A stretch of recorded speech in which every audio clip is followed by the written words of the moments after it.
皆さんこんにちは。モアエデュケーションのマキです。今日はロンドンにあるキングスカレッジを卒業したばかりのソウさんに来てもらって、いろいろイギリスの大学での生活のことだったりとか、あとうちで家庭教師の講師も務めていただいているので、そのあたりの、指導のことだったりとか、あと英語の勉強のコツだったりとか、いろいろ教えてもらいたいと思います。お願いします。よろしくお願いします。じゃあまず最初に自己紹介お願いします。はい、ちょうどイギリスにあるキングスカレッジロンドンという大学を卒業しましたソウと言います。で、学部は政治経済哲学部というちょっと変わった学部に行っていました。はい、本日はよろしくお願いします。はい、お願いします。その学部、PPE っていう学部ですよね。はいはい、ちょうどこの前もランコさんも PPE そうですよね。はい、違う大学の PPE で、はい、ちょっといろいろお話聞いて、はいはい、私完全違うなんか理系の学部なので、なんか面白いなって思ったんですけど、はいはい、イギリスの大学に行こうって思ったきっかけって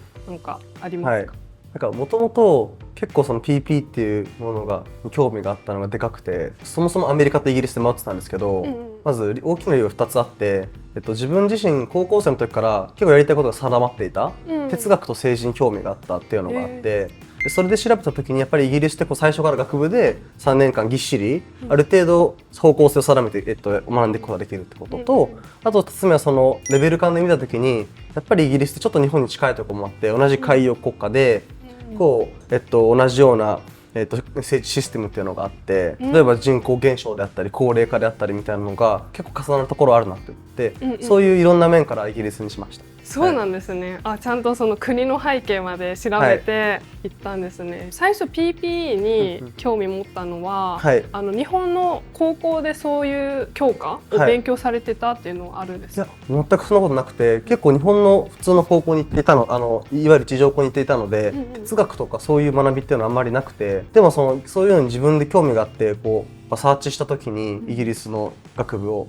で最初に出てきたのがフィロソフィー・ポリティクスのイーコンみたいなのが出てきて、これ何なんだろうって深掘っていくうちに、そういうイギリス独自の学部があるみたいなのを見て、でそういういろんなブログを読んでいくうちにどんどんこれがすごい自分にぴったりだな、やりたいなって思ってっていうのがきっかけですね。で最初そのブログとかを見たのは、なんかその PPE で調べて、なんかいろいろ向こうの PPE 勉強してる人たちのなんか経験談みたいな。そうですね、それもそうですし、例えば大学のランキングみたいなので、サーチバイサブジェクトとかやった時に、なんか全然知らない学部があるなと。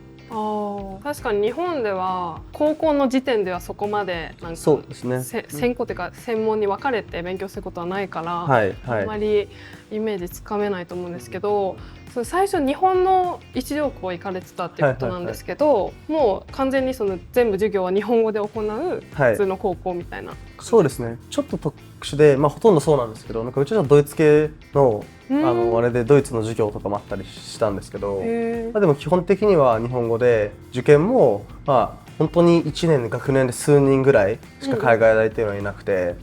やっぱり大体は日本の大学、国立とか私立とかそういうところに進む人が多かったですね。そうなんですね。英語での授業がなかったっていうことは、自分で学校の外で英語力を上げなきゃいけなかったと思うんですけど、それはどういうふうに準備していきました？そうですね、やっぱりおっしゃった通り、最初から英語の経験っていうのが、中学の時に少し半年ぐらい留学行ってたんですけど、ほとんどやっぱり日本の教育だったので、そこは自分で工夫しなきゃいけませんでした。で、僕が頑張ったことは2つかなあって、1個はイングリッシュディベートの活動を高校2年間ずっとやってて、それは部活っていうよりかはなんか有志で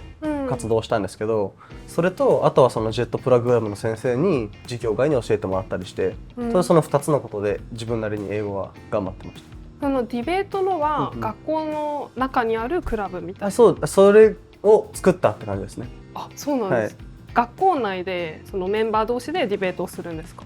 そうじゃなくて、いわゆる同窓会、今は部活なんですけど、最初は同窓会でその先生にこういう活動がやりたいっていうふうに言って、大体5人の、3人から5人のチームなんですけど、部活自体は何十人かいたんですけど、チームとしては1チーム、でそれで他の高校と即興型ディベート、一つのお題に対してディベートするっていう、競技ですね。競技としてディベートがあるんだ。そうなんです。知らなかった。はいはい。じゃあもう全国からなんか学校が参加してみたいな。そうです。全国だけじゃなくて世界大会にも行ったんですけど、最後。結構競技としてもっとイギリスのなんか議会の発祥らしいんですけど。私なんか海外では結構ディベート大会みたいなのすごい盛んなイメージだけど、自分の学校にはなかったから、もう自分で作ったっていう感じなんですね。すごい。もう一つの方、2つ目の方、それはどういう？それはちょっともう少し後の方なんですけど、例えば大学受験の準備とかで、それこそそのエッセイの書き方、パーソナルステートメントの書き方とか、そういうなんか論文の書き方とか分かんなかったので、そういうのをやっぱ課題を出してもらって、本当分量としては少ないですけど、はやってましたね。それなんて名前ですか？もう一回。日本の学校には大体ジェットプログラムっていうなんか、政府が英語の先生を派遣してるのがあって、普通にその英語の先生に外国人の先生がいた、その人がちょうど僕の同じ大学だったんですけど、先生に聞いたっていう感じです。じゃあキングス選んだのって若干その先生の影響もある？ちょっと関係してますね。そうなんだ。その先生は日本人の先生で？いや、その人はイギリス人だったんですけど。イギリスから日本に来て先生になった。結構なんかインターじゃなくて普通の一条校だったらそのジェットプログラムって制度がほとんど浸透してて、僕らこれも3人、大体なんかオックスフォードと UCL とキングスだったんですけど、なんかみんなすごいやっぱその業務が少ないんで行ったらやってくれたので、それは私全然日本の高校のことを詳しくなくて、どの高校にも一条校だったらどの高校にも派遣される？多分そうだと思います。そうなんだ。しかもそのなんか UCL キングスオックスフォードってめっちゃ優秀な先生。そうですね。やっぱ政府がこうなんか負担してやってるものなので、こうずっと先生っていうよりかは例えば大学を卒業して、数年間こう日本の高校でちょっとティーチングやって、そこから院でまた研究するとか、そういうパターンが多いって聞きました。なんかじゃちょっとワークプレイスメントじゃない？そうです。ちょっとそんな感じ。若めで、そのなんかドイツ系の学校通おうって思ったのって、なんかその理由あるんですか？いや、なんかそれはたまたまその学校の歴史がなんかそういう昔ドイツの教育に影響を受けてやってたみたいな感じで、ほとんど日本の高校なんですけど、授業として少しドイツ語の授業が残っているって形だったので、なんかあんまりドイツの高校に行こうっていうよりかは、そこに入ったらたまたま学校がそういう感じだった。最初から海外大学進学を目指してとかではなく、全然そんなことなくて、じゃあ最初はもう普通に日本でずっといようって、中高一貫校だったので、その正直中学1年生の時になんか何やりたいかみたいな、そっかまだわかんない。そうですね。やっていくうちにそれこそその学校の中でちょっとこう交換留学制度があったりとか、あとはなんだろうな、普通に自分個人的に夏にいろいろ短期留学みたいに行く機会がちょくちょくあって、でそういうのでなんかちょっとずつ視野が広がっていったって感じですね。その短期留学はどこ行かれたんですか？3カ国ぐらい行って、ニュージーランド、あと一番僕が影響があったのがその中国の短期留学なんですけど、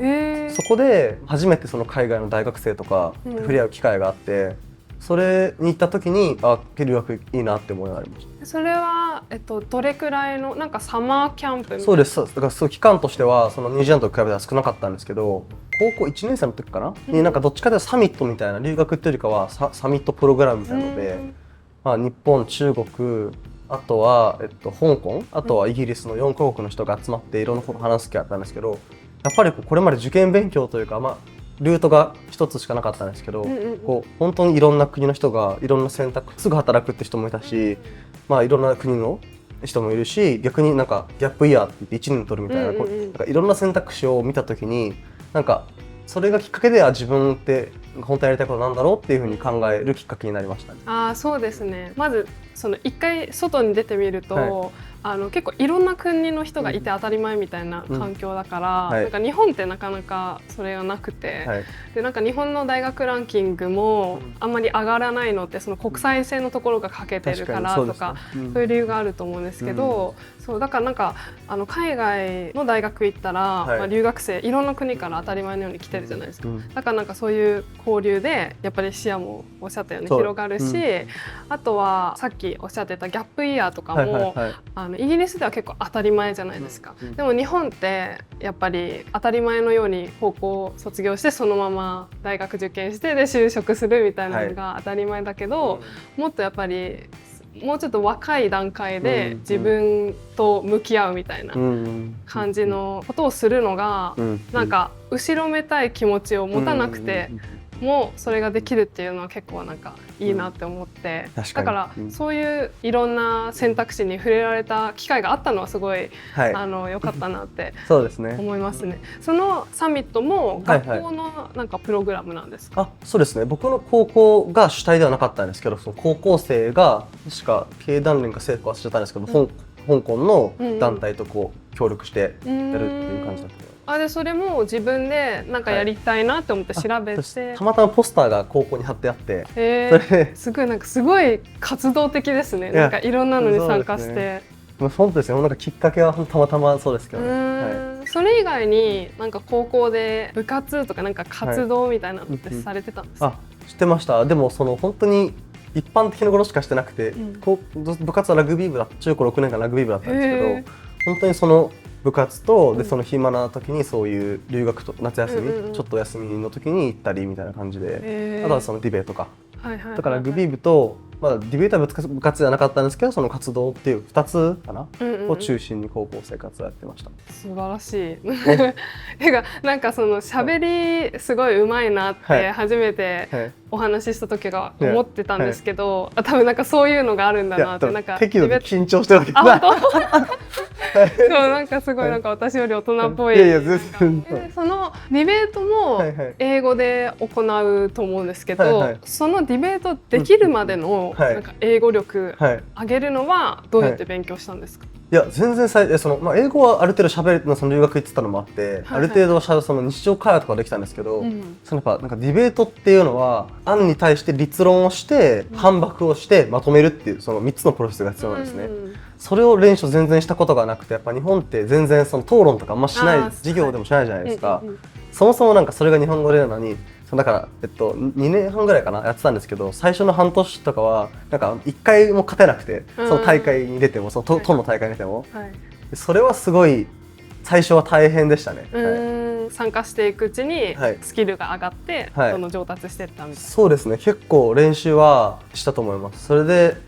みんなに休み時間とか放課後とかに空き時間にこう集まって、で他校とかもこうなんか連絡して、練習試合とかして。本当に頑張って、最後はだからそのマレーシアの世界大会があったんですけど、そこに行けるぐらいには成長したので、一個なんかやりきったことかなと思います。すごい。なんかそれやってるとなんかエッセイとかもなんかもうスラスラ書けるようになる。なんか構成がすごいしっかり。そうですね。確かに考える力みたいなめちゃくちゃついたと思います。すごい素晴らしい経歴聞けたので、今度その大学のアプリケーションのところをお聞きしたいんですけど、イギリス行くってなって日本の高校を卒業してから行くっていう風に決められてってことですよね。その場合は、一般的なのはファウンデーションコースを1年やって大学に上がるっていう、ソウさんが言ったパターンだと思うんですけど、ファウンデーションコースのアプリケーションの準備みたいなのってどうやって進めたのか教えてもらって。そうですね。ちょっとさっきのお話ともかぶっちゃうんですけど、そのジェットプログラムの先生にやっぱ主に手伝ってもらいながら、あとこう数人やっぱ高校でも少ないですけどいたので、その先輩とか先生の話とかを本当制度としてできてなかったんですけど、お話を聞きながら自力でプロセスを進めていったっていう感じになります。でやっぱり、必要になってくるのは、例えば学校の成績がしっかりなきゃいけなかったり、あと推薦書が2通かな、僕の場合必要だったので、あとは、英語の資格とか、もちろん経験もそうですけど、っていうのをやっぱり日本の受験とは全然違うので、一人でこう揃えるのに苦労しましたね。なるほどなるほど。準備を始めた時期っていうのはどれくらい前から始めたんですか？確か高3の、でも夏とかだった気がします。夏に準備始めて、申請は9月以降。準備自体はもっと前から知ってて、それこそなんかどうやって書けばいいかとか全然分かんなかったんで、なんかざっくり準備してて、本当に本腰を入れてやってアプライをしたのは夏ぐらいだったのかな。ユーカスが9月オープンなんですよね。9月で。そうですね。そっかそっか。で10月とか11月にサブメして。そうです。ちょっと結構システムに出て、ファンデの後ももちろんユーカスやったんですけど、だからそことちょっと似てて、なんですけど応募する先はそのファウンデーションコースっていう僕は日本の高校だったので、うん1年間いわゆる一般教養みたいなのを A レベルに当たるものを取る必要があったので、そこにアプライをしでも、高校じゃなくてファンデーションっていうその大学の機関、僕はキングスカレッジロンドンっていう大学の機関にアプライしました。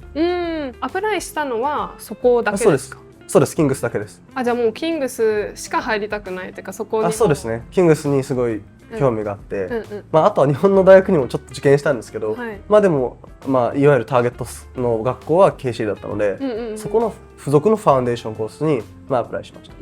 割と早い時期からそういうディベートやったりとか、はいなんかエッセイとかそういう準備を始めてて、で実際の本腰入れて準備したのは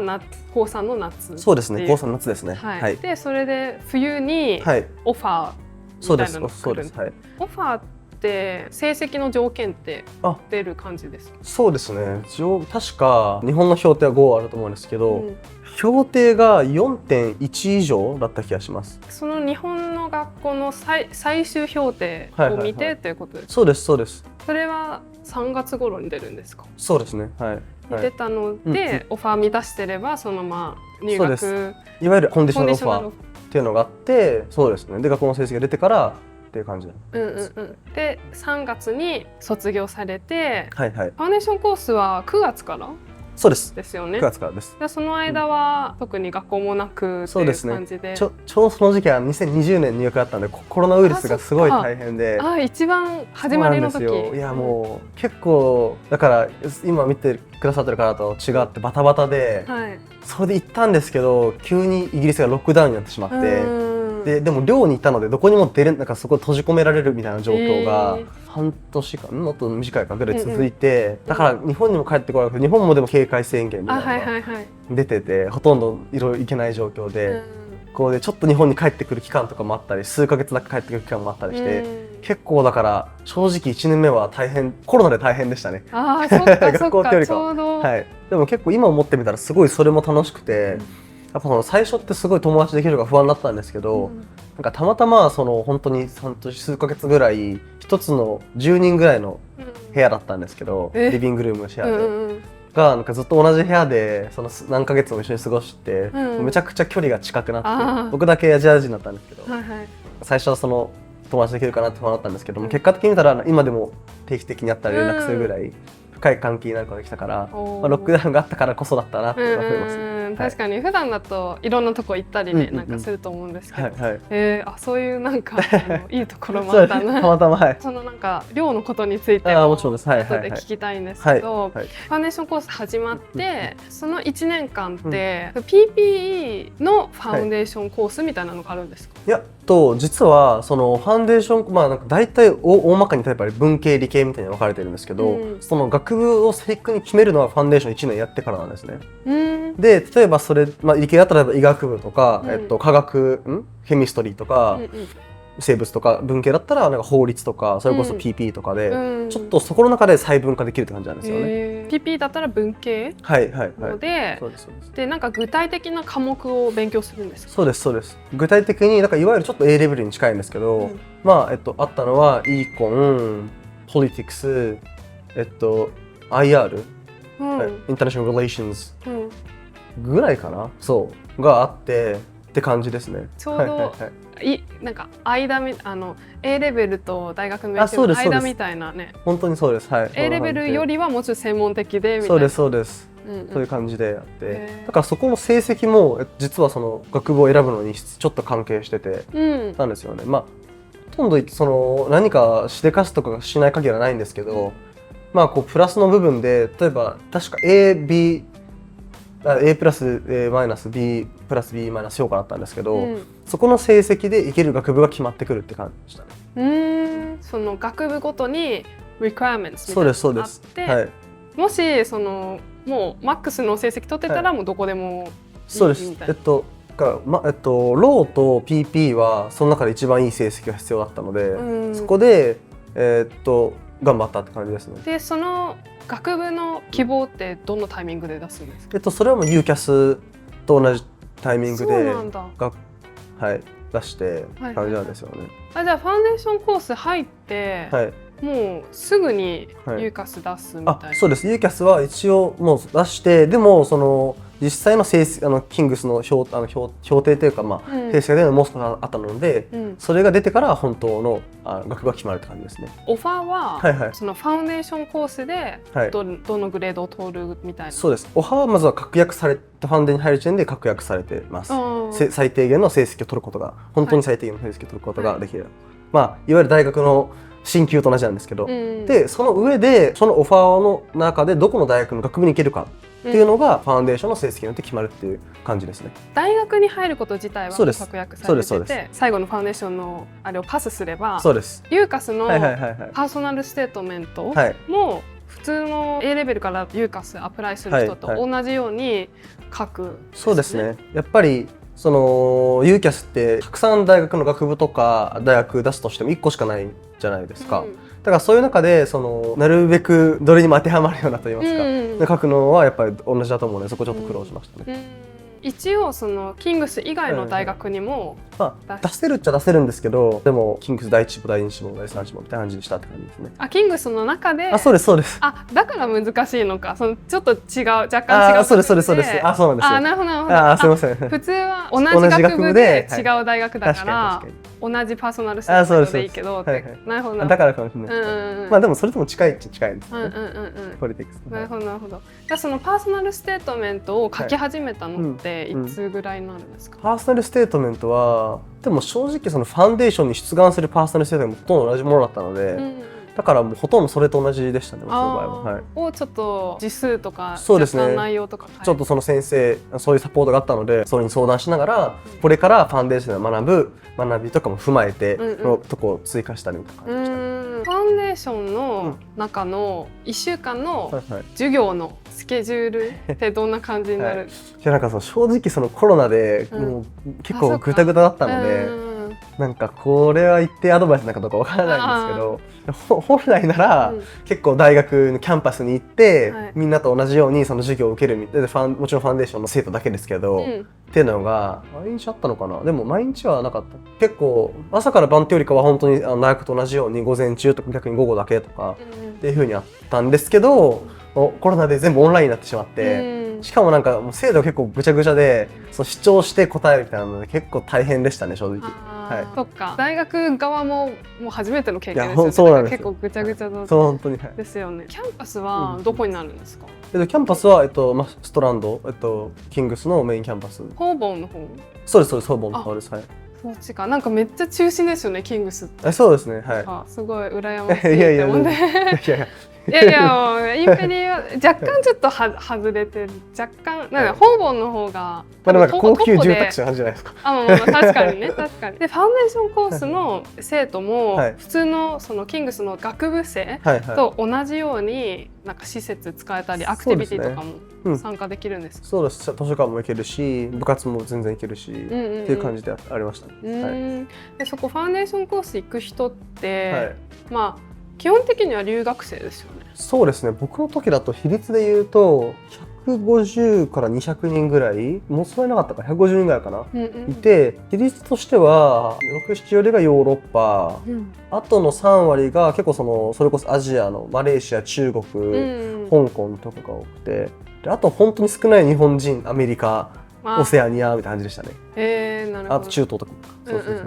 ほどなるほど。ファンデーションコースは A レベルとか IB とかその国際カリキュラム取ってない人用の一般教養課程のコースになるので、イギリス人は基本的には入らないんですけど A レベル取ってるので、でもたまに A レベル取ってる人でもちょっと A レベル失敗してというか、あんまりそこからの普通の大学進学がうまくいかずに一旦ファウンデーションに入り直して、したら、大学入学は確約保護されるんで、そこから大学入学みたいなパターンもたまに私のイギリスのその高校の人でもいたんですよ。1人2人ぐらい。なるほど。そう。でも基本的には多分留学生。そう、僕も聞いたことあるんですけど、でも同じクラスにはいませんでした。じゃあそのファウンデーションコースのアプリケーションでも、ユーカスのアプリケーションでもいいんですけど、出願プロセスの中でで一番大変だったことって何かありますか？でもやっぱり字数が限られていたので、なんかどこをアピールしたらいいのかみたいな、結構自分の場合は活動が何個かあったので、それを一つに絞った方がいいのか、あとはそのアメリカと違くてイギリスってこう結構最初からやりたいことが定まってる、学部も含めてその教育システムとして定まってるので、なんかどうやったらその学びにつなげられるか、結構自分の場合はそんなにそのインターとかもなかったので、その例えばラグビーとディベートって全然それは政治とか哲学も遠いし、なんかどうやってそれを結びつけるんだろうみたいな、その説明というかそのコネクションの部分がすごい難しかったですね。でそこはどうやって解決したんですか？なんか本当にざっくりしてるんですけど、広い視野を持ってとか、あとはその留学の経験から国際協力に興味を持って、将来的にそういう政治系のことに興味を持ったみたいな、本当にざっくりしたことで、今考えたらもう少しなんか返ってくる感じでしたね。じゃあその高校での活動をメインで書いて、そうですね。それ以外は特に文献読むとかなんかもちろんしました。はい。やってそれも書く。そうですね。キングスにはすごい有名な教授が何人か哲学のいたり政治もいたので、あと戦争学部って独自の学部があったりして、そういう強みみたいなもちろん興味があったし、自分でもプロフェッサーの本とか、ある程度興味がある授業みたいなのを調べて、そういうのはメンションしましたね。キングス行った理由、さっき多分何個かあると思うんですけど、その1個に絞るって、なんか意外にいないというか、大体みんな何個かアプライするんですけど、そこまでキングスが良かったっていう決め手っていうか、なんかありますか？多分すみません、さっき間違えたんですけど、キングスだけと思ってたんですけど、なんかめっちゃ早くにバックアップで自分の成績あったらいけるなみたいなのが分かったので、いいなと思ったんですけど、リーズかマンチェスターかな。なんかに出して何個か出したんです。2つそうです。1つだけ出した気がします。バックアップスクール。なるほどなるほど。でも第一志望はキングスで、そうですそうです。それが一番いいって思ったなんか決め手って。やっぱりキングスって他の大学と違って、自分は哲学がすごい好きで、哲学のランキングがまず世界でその時6位で一番良くて、あとその PPE っていうなんかそれは日本なんか2チャンネルっていうか、そういうなんかスレッドみたいなので、イギリスの人がこう交わしてるなんか掲示板みたいなのがあって、いろいろ比較した時に同じ学部でも結構特色があって、カラーも全然違うんですね。例えばそのインペリアルカレッジとかだったら結構理系種研究種が強かったり、あるいはそのオックスブリッジとかその遠くの方だと全然また雰囲気も違って、がっつりアカデミック色だったりっていうのがある中で、自分になんでキングスかっていうと本当に雰囲気になっちゃうんですけど、生徒の雰囲気とか、あと学部の学びも PP なんですけど、そこの中、横断的にいろいろこう後で変えられたり、後でこうデザインしていくことができるみたいなのがちょくちょくあって、その雰囲気とサブジェクトのフレキシブルさというか、そこが自分に合ってるなって感じたのが決め手ですね。なるほど、そうなんですね。なんかランコさんもう一人 PP でインタビューさせてもらった人も Reddit と The Student Roomっていう、スレッドフォーラムみたいなのを見て、実際のそのスチューデンツの声をすごい調べたって言ってたんで、